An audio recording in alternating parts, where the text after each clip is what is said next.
welcome back to English class. Today we're moving right along and we're going to continue our thinking about themes in our fantasy novels. Okay, so the first thing I want you to do is have a look at the pictures of these characters here that I think you'll recognize. The first one is from Percy Jackson. You'll recognize him as Luke. So we have him here. So think about that story if you know it or if you've seen the movie. And then also down here we have a character from Harry Potter. This is Severus Snape. So my question to you is, what do these two characters have in common? Okay. Alright, so what I hope you're thinking is that these characters change in their story.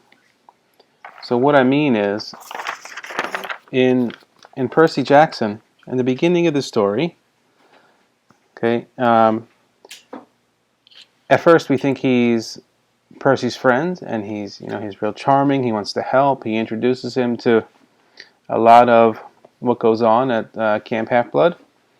But later, he betrays Percy, right? And then with Snape, he's the opposite. But he changes, or our opinion of him changes, because early in the story, he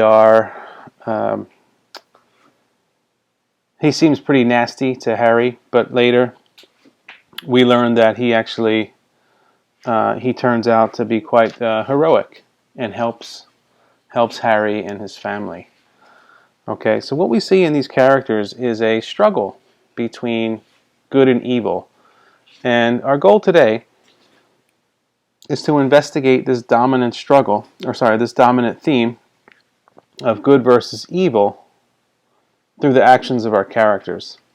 Okay, so one of the things that's kind of unique in fantasy novels is the characters are often unpredictable or even deceptive, and this is because they balance good and evil, and there's a temptation to act in one way or another. And when I think about this, I always think about Darth Vader in Star Wars, kind of tempting Luke Skywalker to come to the dark side. So what I'm going to do today is kind of look through The Thief of Always, and I'm going to try to identify or label the characters we've met so far as good or evil based on some of the things we've observed. So here you see my notebook. And you guys, you can do this along with me, and do the thinking along with me. And if the person is evil, I'm going to circle them in red. And if they are good, I'm going to put them in green. Okay, based on what we know so far. So Rictus, he brings Harvey to the house. We haven't seen much of him recently, although we met his brother Jive. He brings Harvey to the holiday house. He looks evil. My gut feeling about him is that he's more on the evil side, because he tempts Harvey. Right? That's what I noticed. He tempts him. He makes it feel like Harvey has a choice when he really doesn't. He gives him this rule of no questions. So I think he's someone who's trying to pull Harvey to the dark side. Mrs. Griffin I'm not quite sure about, because she seems to have a unique role in the house. She doesn't tempt Harvey to the dark side or towards anything evil, but she does offer some warnings about what might happen. So for her warnings, I'm going to say I'm going to give her a green question mark, because I think she's positive, but or she's good, but I'm not 100% sure. Okay, if I think about Lulu and Wendell, okay, Lulu stands out as a good character. Okay, she's been there at times. She's very friendly with Harvey. Although she acts strangely at times. Okay, Wendell. Okay, Wendell is a bit complicated. And there's that word again, complicated. And this is something we'll find with a lot of characters in fantasies, because he's Harvey's buddy, right? He really likes Harvey. Harvey likes him. But on that first Halloween night, he scares Harvey. And he's always saying things like, who cares, who cares, who cares? So it's clear that even though he's nice, he's good, he has given in to the temptation that the house provides, right?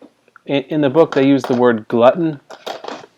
Gluttony is one of the 7 deadly sins. This is a person who eats too much, right? And we always have these scenes where Wendell is eating, right? He's eating a lot. So Wendell, I think he's a complicated character. Okay, more so than Lulu. Okay, now if we go on to Jive.